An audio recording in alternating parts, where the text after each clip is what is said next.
YouTube, what's going on? It's your boy Y2 Shadows, and we're back at it again with another Hoop Nights video. And today we're gonna talk about Pelicans versus Lakers.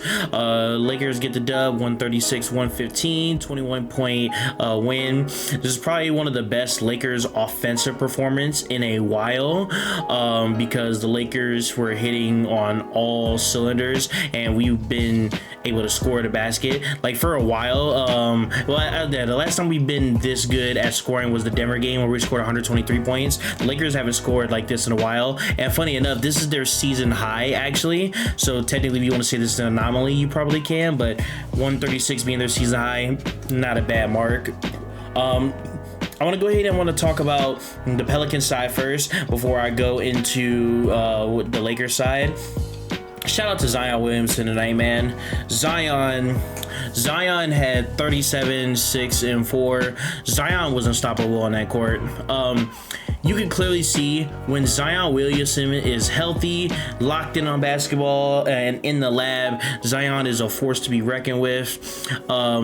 This is why I still personally believe that if Zion stays healthy enough, Zion should be on that Team USA 2028 squad when the world comes to LA and we got to play against the world in LA, because Zion is just that physically gifted and talented, and like he's a freak of nature. He's a force of nature, and he's great. He got this nasty dunk in the third quarter on Trey Jemison, this nasty poster. Now the Lakers were up 20 at that point, so it's not like it mattered, but nasty poster. He just kept getting to the line, kept getting and ones. Dude, Zion's a force to be reckoned with. Zion is great. Trey Murphy didn't shoot too bad. 19, 5, and 6, 50% shooting. 1 and 6 from 3 is not gonna cut it, but again, let's just be 100% honest. Pelicans are in tanking mode. The Pelicans are not here for anything else. Pelicans are kind of taken at this point. At this point right now, if you currently look in the season, right? Shout out to Tankathon, by the way. But at this point in the season, the Pelicans right now are projected to get 4th. Now, we know how the NBA draft lottery is, right? Where the draft lottery stuff, none of this stuff actually matters. It's all a thing of being like, oh yeah, you know, it's a lottery where some of these teams that are projected to be at certain spots, they get hoed and they'll fall, like they'll get a worse pick or whatever. So none of this like could actually be like finalized, but it is just safe to say that we could look at something here and be like, oh yeah, what's it called? Right now they're projected to get VJ Epscomb. Something that I had seen on Twitter earlier today, shout out to the homie Paul. Paul made a tweet and he said walk with me, I have a vision.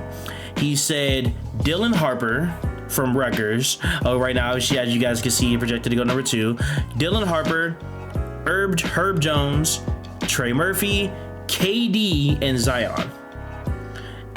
So I imagine, especially since KD is like, they're gonna trade KD in the summer. Obviously the Pelicans, and this is projected to be an all-time draft class, so you don't want to trade the pick this year at all, right? And obviously you trade the pick, you don't get Dylan Harper. It's not how it's gonna work. So you don't want to trade any picks this year. But I imagine for the Suns to recoup assets, because the Suns have been planning, and it's widely known that KD is going to get moved in the offseason. The Suns were probably going to ask for maybe one, I would say like, I could see 1 first-round pick and a couple seconds, possibly 2, because I know it's Kevin Durant, but KD is also older. And at a certain point, and like he's older. Yes, I know he's still got to score and all that, but he's getting older, and teams don't want to give a bunch of picks like that up for 36. How old is KD actually? Is 36? He's like 35, 36. What is KD? 36. Yeah, I was right. Yeah, 36. Teams don't want to give up. Teams don't want to give up a bunch of draft capital and assets for that guy. So we'll see there. But yeah, if they can keep Zion on the floor, they don't get rid of Herb Jones or Trey Murphy. Yeah, they could cook something up. Especially, matter of fact, if they CJ McCollum doesn't have a no trade clause, so if they can trade CJ and get off a CJ contract, that'd be great there for the Pelicans. Now on the Lakers side, the Lakers, again, we just continue to just be offensively brilliant, and Luka's just getting more and more to form. Like, we're seeing a lot more high scoring games now consistently from Luka, signaling that he's pretty much back. Luka tonight hit 6 threes. He went 9 and 19, so just pretty much below 50% there. His free throw percentage sucked tonight. I'm not gonna lie, Luka was terrible at the line, missed so many free throws.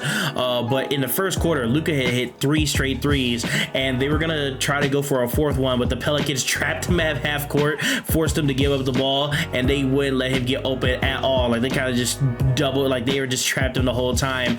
It ended up leading to a wide open Shake Milton 3, which Shake Milton got minutes tonight, funny enough, and was pretty solid. But yeah, a lot wide open Shake Milton 3. The Lakers, yeah, we're just down on depth right now, so just with the amount of people down and hurt at the moment, we're going really deep into the bench. But yeah, that was funny to see. But yeah, Luka 30 and 15. Matter of fact, from NBA PR and NBA history things, they said that Luka is the 4th Laker to have 30 points and a 15 assists game since LeBron did it some years back. And he's also the only other people that have done it is Magic Johnson, LeBron, and Jerry West. Jerry did it 6 times. Magic Johnson did it 19 times, which is nuts. And Luka's also the first player to ever do that while hitting 5 threes. So yeah, great night for Luka to be up there with all-time greats. LeBron also did some historic shit tonight. LeBron hit 50,000 points, which career points, which is both regular season and playoffs. So congrats to Brian. Continue to prove why he's the GOAT. I used to have Kobe as my GOAT for the longest, and at a certain point I just had to give it up. I don't hate giving it up. It's like, yo, it's LeBron James, and LeBron James saved my franchise years ago. I will always appreciate LeBron for saving my franchise, right? Because he pulled us out of the gutter. But yeah, I eventually had to give up at some point and give up the good fight to be like, yeah, man, Bron is the GOAT. But yeah, Bron was great tonight. Shot over 50% from the field, hit 5 threes as well, made all his free throws, 34, 6, and 8. Bron is enjoying his time with Luka, playing off ball, just being able to be a cutter and like set the screen and rolls, pass, attack out of the pick and roll. LeBron's loving it. Jackson Hayes tonight. Jackson Hayes, you know what? Jackson Hayes is somebody we'll give a round of applause to. I'm gonna clap it up for Jackson Hayes. Jackson Hayes tonight was absolutely incredible. Now, he didn't score in the second half at all. Did not score in the second half. Matter of fact, as you can see, he's 8-8 from the field. He didn't attempt a shot in the second half at all. But what Jackson Hayes did, Jackson Hayes went perfect from the field, 8-8, scored 19 points, made all his free throws as well, and had double-digit boards. Out of my big man that I see on the floor, I want to see them getting boards and also getting these open dunks. So yes, when Jackson getting like 8 points or 12 points, stuff like that, it's cool. 19 points is incredible. I would gladly take that. But the stuff that I really want to see is him rebounding, and him rebounding the basketball tonight was great. So I love to see that from Jackson. I hope we can continue to get that production, but we'll obviously see. Gabe Vincent was terrible tonight, but it didn't matter because the Lakers, after a certain point, we were just dominating so much that we didn't need Gabe Vincent to willingly hit a bunch of more threes. I mean, it would have mattered, right? It would have been great if he did, but it wasn't like Gabe Vincent. Obviously, we didn't lose the game, so Gabe Vincent wasn't a factor in being like, oh, we lost the game, or it was like way too close to need to be because everybody else contributed. DK, Dalton Connect, my boy Connect 4, Westside Connect, whatever nickname everybody got for him besides Connect 4. Connect was still doing good. Hit 2 threes today, 5 of 9. Connect 13 points. He's got a couple points in obviously in crunch, not crunch time, but what's it call it? The dead time, the dead period. I forgot what that was. When all the benches are emptied and stuff. I forgot. The terminology will come to my thing later, but he kind of got some buckets over there. But it was like, hey, it's good. Shake Milton also got a bucket or 2 over there. Trey Jemison, my enforcer.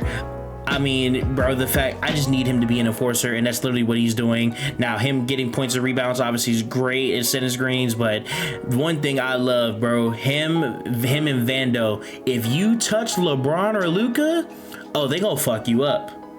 And they are not afraid to fight. I love it. I love these two, man. Especially Vando tonight, bro. We kept getting Vando all these open looks. Vando also hit a couple threes tonight as well, bro. Again, when Vando can provide offense, bro, it just makes the Lakers better, because you don't expect him to provide shit from offense at all. Like, I mean, well, yes, every now and then, like, he'll get open, you know, get cut open dunks and stuff like that, and he's great on defense and stuff. But when it matters on offense, just the fact that, like, if you're gonna give him open threes in the corner and he hits these open threes, like even a couple of them like he did tonight, it just makes the Lakers' life so easier for how they want to run scheme and stuff. And then my boy Bronny, garbage time. Yeah, garbage time. My boy Bronny tonight. Bronny got a tough layover 2 people at garbage time too. So that was great. That was kind of great to see.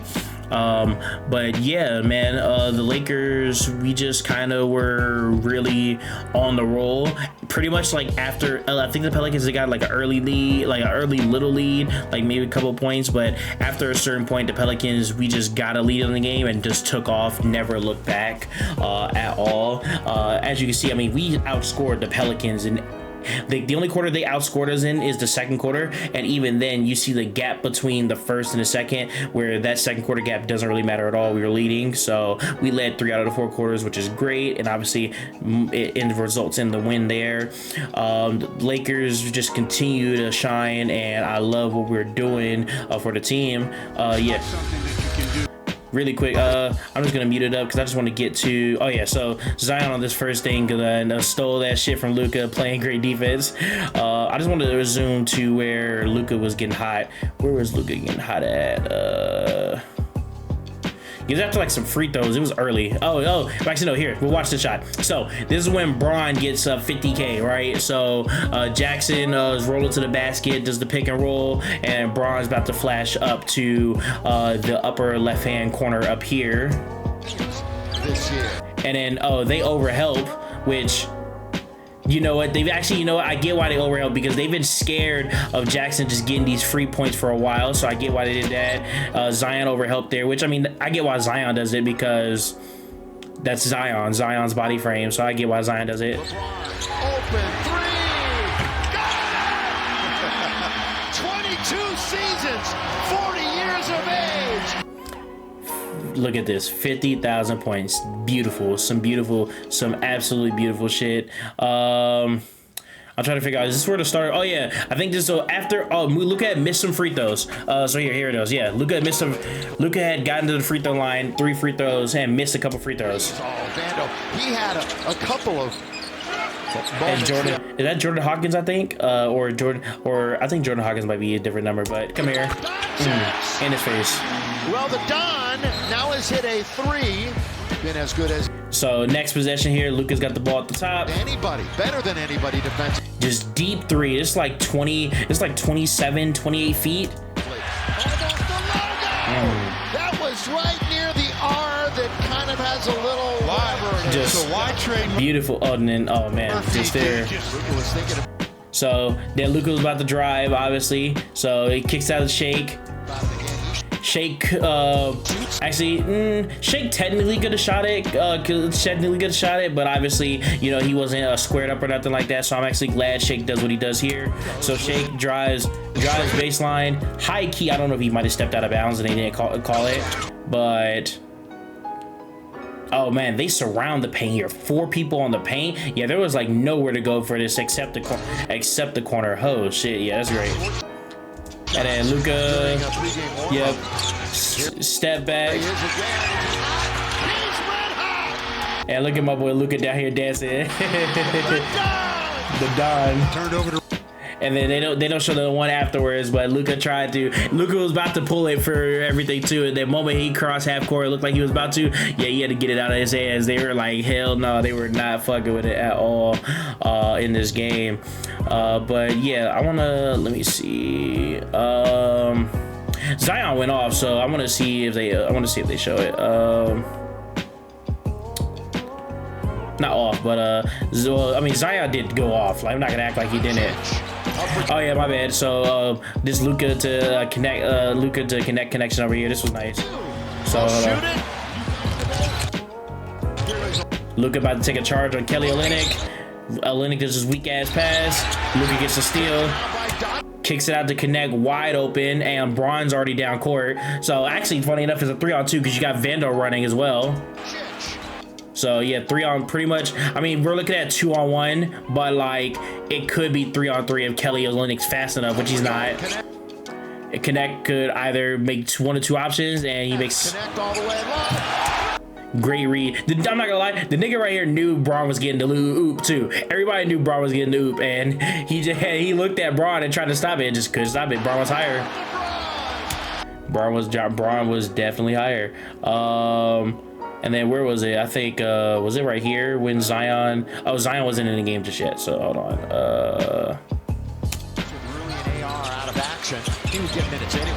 Look at splits, the double, Vando. Oh man, Vando loves these baseline cuts open for the dunk, and him and Luka like have a great connection. Oh, it's beautiful. It's beautiful, man. Where is the Zion joint? I do want to show the Zion dunk because I'm not gonna lie, I mean, nigga, Zion, bro. Zion dunked on somebody. Zion dunked on the nigga. Trying to throw it down. Now they got a 5-on-4 coming back the other way. Murphy looks for a 100. I'm not gonna lie, by the way, that shit was great. Vando had gotten this block, but guess what we fucking do? Fail to score on the other end, and the Pelicans turn around, get Zion wide open for open dunk. Shit crazy. Shit is crazy. Look at this. We had a 4-on-1, dude. We had a 4-on-1. Oh man, 4-on-1. Fuck that up. Everybody does for the energy from the players and the fans. Oh, here it is. Yep, Zion, here it is. And I don't fault Zion too, because funny enough, right? It's Trey Jemison 1-on-1. If Zion wants to, Zion's gonna attack, but theoretically, when Trey realized we gotta go up, Zion could dish it off to do right here, but Zion just look at this.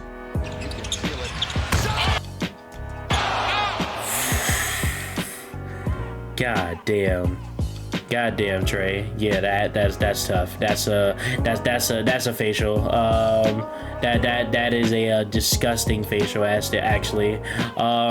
But yeah, that's pretty much the only highlights from the game I want to bring up, and that's what I want to talk about. Lakers play on Thursday against the New York Knicks at home. Big game there on TNT, so Lakers got to capitalize.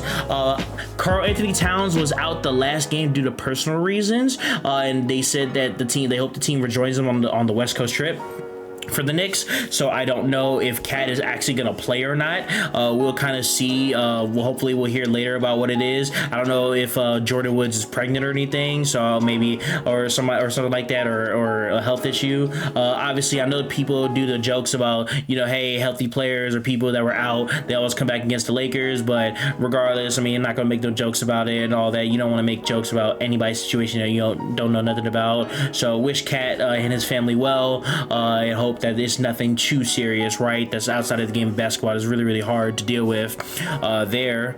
But assuming Cat does play, we're going to be playing with pretty much a fully healthy Knicks squad with Mitchell Robinson and stuff back in crypto on Thursday. So be ready for that game. Otherwise, I appreciate you guys for watching. Appreciate you guys for tuning in. I love you guys, and I love the support that you guys have been giving me on this channel. So we're just gonna keep growing, keep continuing to grow. Otherwise, I'm out. Also, matter of fact, I'll bring it up. We're gonna have 2 videos today. So I'm about to do the other video next, but we're gonna be talking about the Phoenix Suns as well. So you guys will see 2 uploads today. But yeah, I love you guys. Chaos Control Army. I am out. I'll see you guys in the next one. Deuces.